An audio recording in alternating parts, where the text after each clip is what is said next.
Morning routine. Hi, Bun. Hi, Bun. How you doing? How you doing, Bun Bun?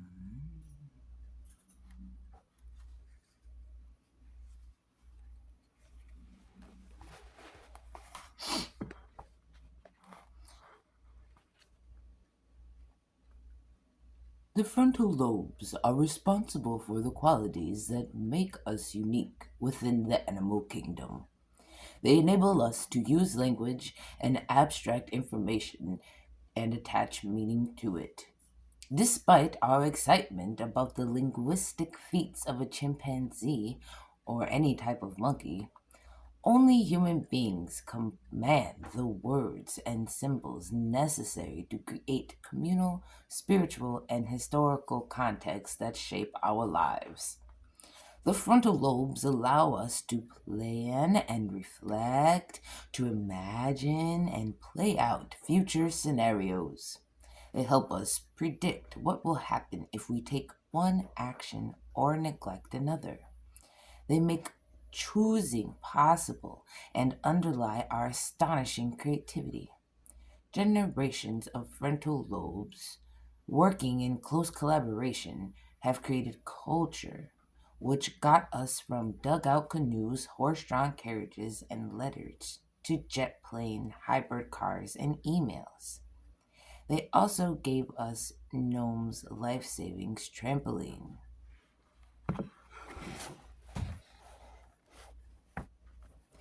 Your brain and the way you receive information, the way you digest information, and the way you compartmentalize the information. Everything has to do with the frontal lobe. The way you react in your environment has everything to do with the lymphatic brain, I think it is, or the prefrontal cortex. Either one of those. For understanding trauma, the frontal lobes are also the seat of empathy. Researchers have attached electrodes to monkeys' premotor areas, then set up a computer to monitor precisely what neurons fire when the monkey picked up or grasped something. At one point, an experimenter was putting food pellets in a box when he was looking up at the computer. The monkey's brain cells were firing at the exact location where motor command neutrons are located, but the monkey was not eating or moving. He was simply watching the researcher, and his brain was vicariously mirroring the researcher's actions. Numerous other experiments followed around the world. As soon as it became clear that mirror neutrons explained many previously unexplainable aspects of the mind, such as empathy, synchronicity, and even development language. One writer compared mirror neurons to neural Wi Fi. We pick up not only other people's movement, but their emotional state and their intentions as well. When people are in sync with each other, they tend to stand or sit in similar ways, and their voice takes on the same rhythm. This was modeled through the spoken word community in my home city when I was coming up. There was a chunk, well, from the beginning. Each college had a spoken word team, right? And everyone, not everyone, most of them started to pick up each other's cadences, started to sound like each other. Like they did art so much together that their art started to sound the same. Their delivery was the same. The context of the story was the same. Like the messages were the same. Everything started to be the same. That mirror neuron. Because trauma, almost invariably involves not being seen, not being mirrored, not taken into account. The treatment for trauma is the treatment for trauma needs to be in a reactive capacity to be safely mirrored, but also it needs to be able to resist being hijacked by negative emotions. So, why did I read all of that? What is that? Okay, the more you start hanging out with these people, the more you start listening and only listening to these people, the more you're going to sound like these people, the more you're going to mimic these people, the more you're going to act like these people. And the question you need to ask yourself is, do I really want to act like these people? Are they leading good examples? Are they having healthy lifestyles? Have they developed a formula to life that I have not? That is the main question, right? Do they have something I don't? Because they seem to be happy and I'm like internally suffering. So, what is the underlying variable there? Me not actively working on myself. Let me go ahead and actively work on myself so we can remove this underlying barrier. Okay, cool. I gotta feed my bunny. Give me 2 seconds. While I feed, I will read.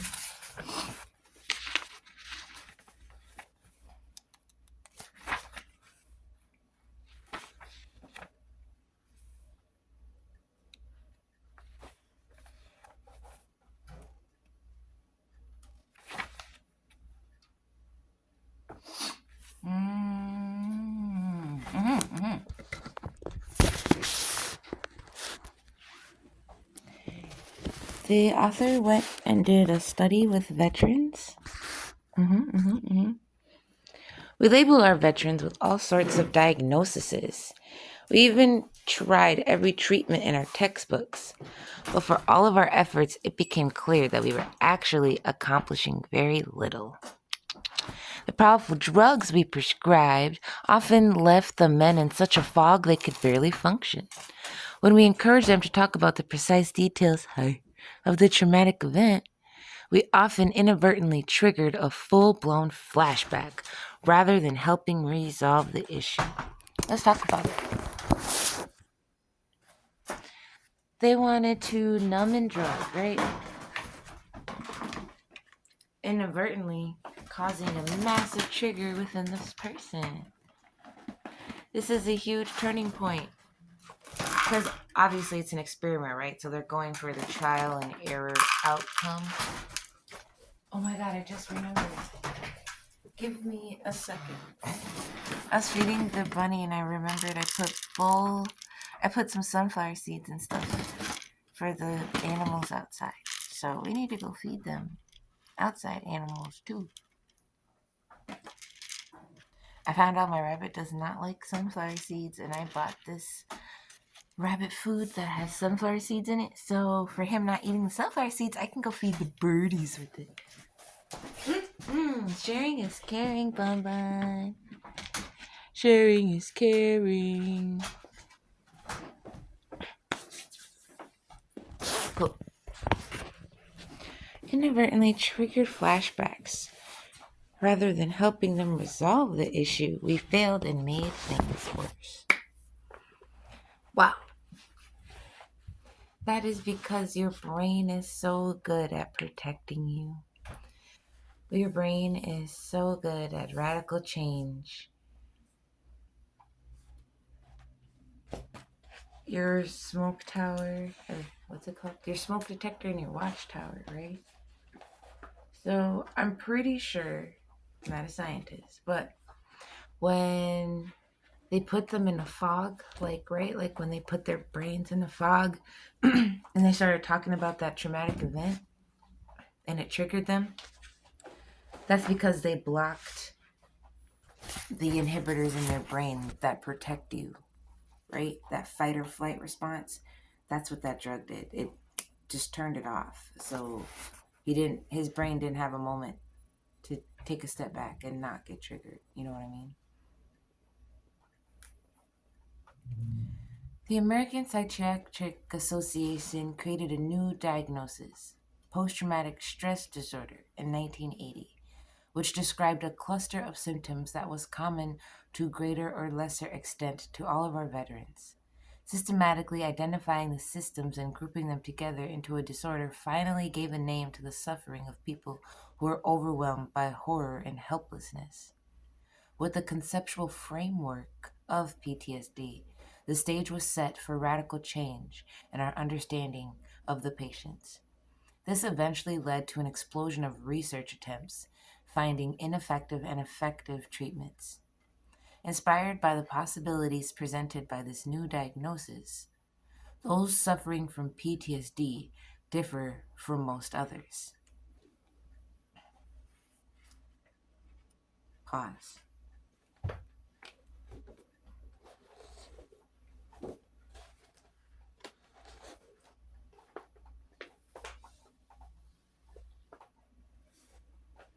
The reason why you don't believe you are successful, or the reason why you have been blocked from becoming successful, is because your environment, has been holding you back. You have been facing and believing limiting beliefs, which are holding you back. You have mastered skills that are not ben- you have mastered skills that are not beneficial for your future. You have learned habits that are old and bad and non productive. You have been influenced by people who influence you in a negative way. There is no one to hold you accountable, and you yourself don't hold you accountable because you are not in an empowered mindset to do so. If you want to be in a new life story, if you want supportive beliefs to be a part of your life story, you need to take steps and actions into rewriting the beliefs. You have to actively work on yourself, okay? The brain is the brain is the brain is the brain is the brain. It is hardwired a certain way. Therefore, there are things you need to unlearn and new things you need to learn. Okay. Cool. Even though the month is almost over, monthly calendar, right? These are desires and goals to achieve, and a why, and a reward when you achieve it. So every day, till the end of this month, I want you to ask yourself, what is a goal you want to achieve? It doesn't need to be an immediate goal, right? But like, I need to achieve this goal, man. Like, I need to organize my closet. I need to organize my shoes. I need to go through all my shower products and throw away all the stuff I don't need anymore. I need to go through some shit. Go through it. Get it done.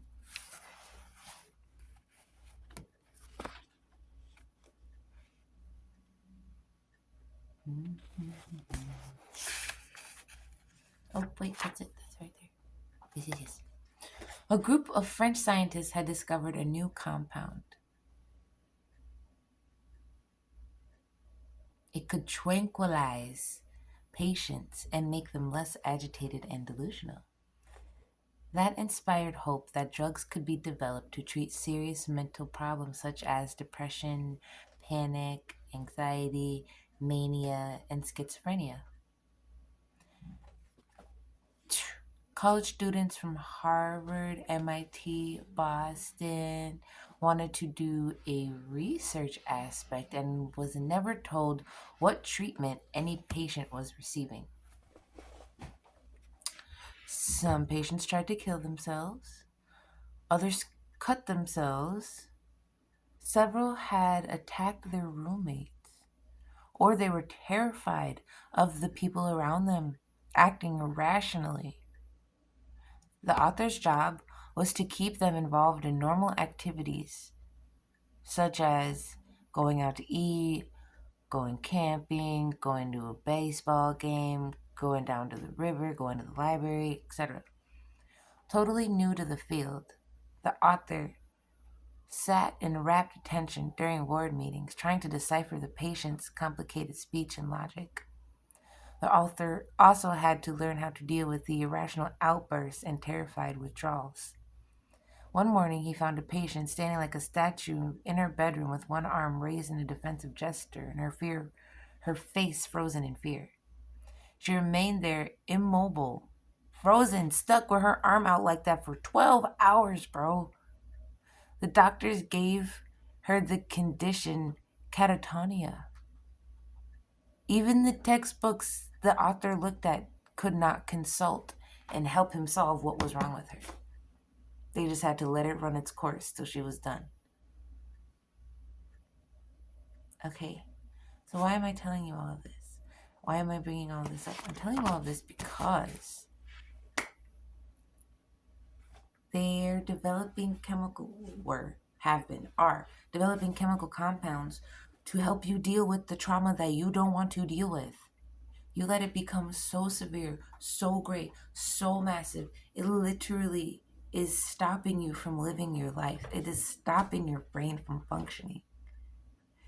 These delusions are inhibiting you from living your best life. You are enduring mental suffering due to the fact that you don't know how to cope, you don't know how to deal, you have no one to talk to. You don't understand the process of learning and relearning. You don't understand the process of letting go. And that's what's holding you back right now. That's what's keeping you in this fear mindset. That's what keeps you in the environment that you're in.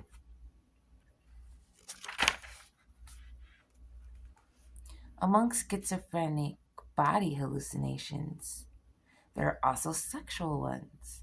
Abnormal sexual satisfactions are experienced by these patients, but even more frequently, every obscene and disgusting practice, which was the most extravagant fantasy they could conjure up, stimulated painful erections. The women patients who were abused or injured in the most devilish ways suffered from hallucinations corresponding to the real sensation. This made me wonder if our patients had hallucinations the doctor routinely asked them about and noted them about. How fragmented were these memories in their mind? Were the hallucinations just concretions of the sick brain? Could people make up physical sensations they had never experienced? Was there a clear line between creativity and pathological imagination, between memory and imagination? These questions remain unanswered to this day, but researchers have shown people who have been abused as children often feel the sensations that have no obvious physical causes. That is factual and true. I was abused as a child and I still physically feel it. Your body keeps an imprint of the pain. That's why you need to work on your brain to let it go. You need to actively work at each trauma from all angles and let it go. Letting it go means releasing it mentally, releasing the physical pain of it, right? Because your body is like a roadmap. Your body has an imprint of it. So once you can release that imprint and rewrite your mental roadmap, you will benefit yourself greatly. Okay. Okay.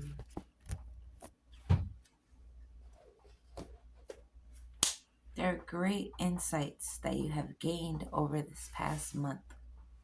It would be wise of you to reflect over those insights. You have been in harmony this month. It would be wise of you to go over the ways you were harmonious. You took very many action steps this past month. You focused on your gratitude. You focused on your visualization. You meditated. You prayed. You took time with yourself and wrote down your thoughts and feelings. You put hours into yourself, and that should be celebrated. And I'm very proud of you. Congratulations for taking your life seriously.